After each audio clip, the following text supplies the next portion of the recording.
everyone. So today I want to give you a very brief overview of where things are grammatically in time. I love French, but I can find it very frustrating at times trying to understand how things are related to other things. So as much as I would love to teach you everything about French grammar right now, that would be hours and hours and hours worth of teaching. And that would, I'm sure you would love that. You would love that. And we can't have that much fun today. So everything in time. So right now it's just simply to show you where things are and how things are related. So I'm gonna zoom out, zoom in, zoom out, zoom in, just so you can see where things are connected and what's going on grammatically within the language. I'm gonna try not to spend too long on each concept, maybe like literally 1 minute, because I'm not teaching the concept. Again, I'm just showing you where they are. This nouns view is down at the very bottom right of the map. Let me read this out. So every noun has a gender and typically requires an article of some kind to qualify it. This is actually probably one of the most basic ideas in French, is that just everything has a gender. It can be very frustrating. Actually, and again, French love exceptions. Not everything has a gender. So some words like adverbs, they don't have genders. But most nouns have genders. And then things kind of build from there. So your key is you don't have to necessarily memorize that every noun has a gender, but just wrap your mind around the fact that they do have gender. And it's frustrating, it's silly. Like why is a pizza a girl? Like must be a really pretty pizza there. I don't know. But pizzas are girls. Once you can understand that all nouns have a gender, you can then begin with French. Okay, so now we're going to go over to the left of the banner that says French and take a look at our articles. This is how we say and the. Okay, so here we are taking a look at our articles. In French, again, we have 3 different kinds. We could say definite articles, indefinite articles, and partitive articles.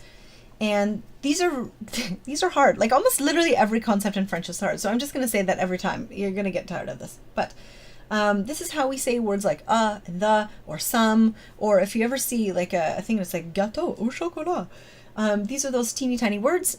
Usually we get them wrong, but as long as we have a word in there, we're let's say even halfway there, okay? So again, I can't show you how these, I'm not going to teach you these concepts right now, but these are our articles. So when people say, oh, do you know your French articles? You've got 3 things that you need to conquer. Now we're going to take a look at our adverbs. This is again above the banner that says French, in the middle to the left. So, adverbs. Adverbs are the words that we use to describe our verbs. So if you were to say, she sings well, she sings poorly, she always sings, she sings over there, she sings freely, I don't know. Adverbs are actually quite manageable because you don't have to make it masculine, feminine, plural. Like the adverb itself doesn't change. So usually this is one of the first things that I show students. Very manageable. There we go. Those are adverbs. And again, I'm not teaching you adverbs. This is just what they look like. Okay, so the next thing I want to show you on this are the verbs. The verbs can be found at the top of the page in yellow. They are, anything with a yellow banner is a verb tense. Now, verbs are action words. Verbs are things that convey meaning like I eat, I go, I have, I want, that kind of stuff. A verb tense, and again, I'm trying to do this within 60 seconds. Let's see. A verb tense is something that describes a point in time. So like there's the present, like I'm eating a sandwich. There's yesterday, I ate a sandwich, and there's tomorrow, I will eat a sandwich. What can be really tricky about this is that there's, if you take a look closely, some verb tenses have Vandertramp in them, and some do not. Some have, let's say, regular, and some do not. So hopefully this gives you an overview as to which ones have Vandertramp and which ones don't, etc., etc. It's also good, hopefully, to show you that, for example, like in the present tense, there's like ER, IR, RE, regular, irregular, reflexive. There's a lot of stuff going on. So when somebody says, are you good at the present tense? There's actually like 5 things you have to be good at in the present tense. It's not just simply like a one-shot wonder. The next thing I'm going to show you here are prepositions. Prepositions just on top of the French banner to the right a little bit. So the thing with prepositions are there's a whole bunch.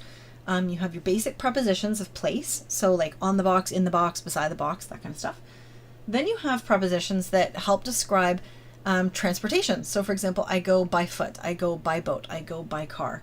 Those can be hard because we don't really speak like that anymore in English. But in French, it's definitely it's much more, let's say, traditional and official than in English. In English, we'd be like, I'm going in a car. How are you getting there? A car, whatever. We also have prepositions for countries. So I could say, I'm going to Canada, I'm going to France.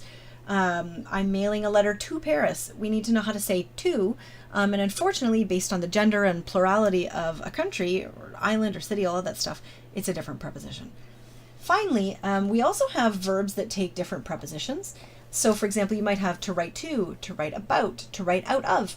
It's not just the verb écrire always takes one preposition. Sometimes you have verbs that take multiple prepositions.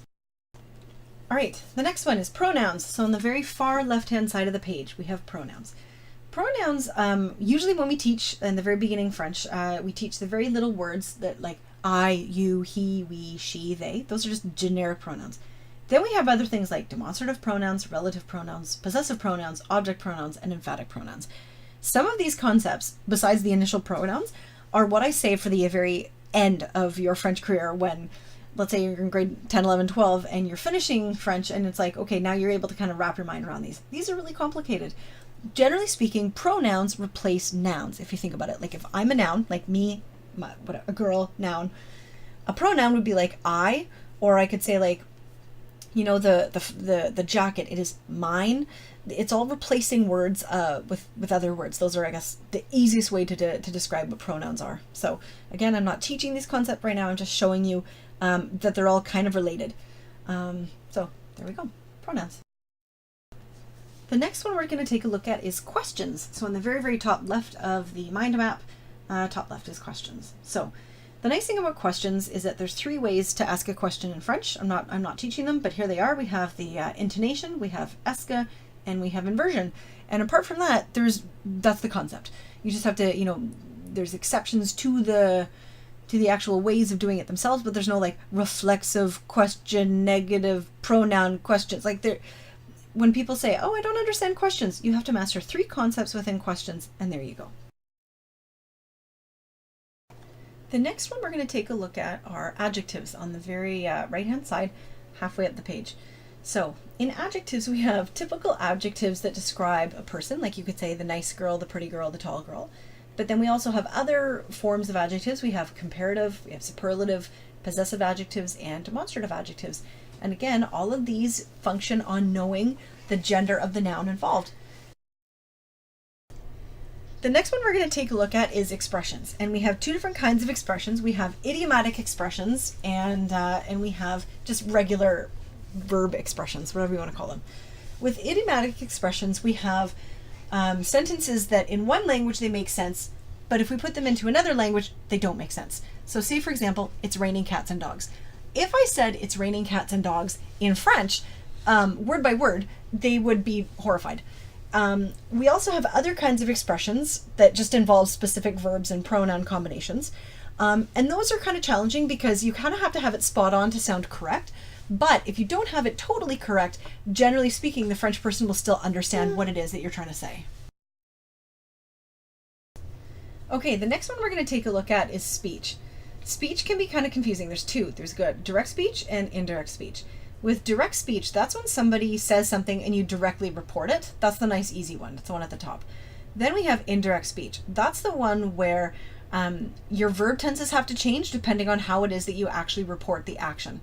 So again, when you're dealing with speech, you have 2 things to consider. The next one we're going to take a look at is down at the bottom in the center. It's called verb plus infinitive.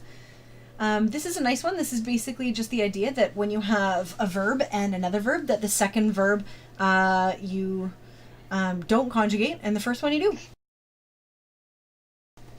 The next one we're going to look at is si clauses. This is again where the minute you have the word si or if, then there's like a pattern that you have to have. And it can go si present future or si future present or present si future. But the minute you have that word, there's rules, and you have to use the verb tenses that go with those rules. Okay, so the very last one is the negative. Where is it? Right above the French banner to the left a little bit. So negative. this is just basically the idea of where do you put the ne and the pas, or the ne and the plus, around the verb. So with the negative, that's how you take a sentence from the affirmative, from like the positive. That's not really what we say, but you know what I mean? Like I eat fruit, and then you put in the negative. I don't eat fruit, or I don't eat fruit anymore. So there we go. There was just a very, very quick overview of where grammatical concepts sit in relation to other grammatical concepts. I hope that helps you guys.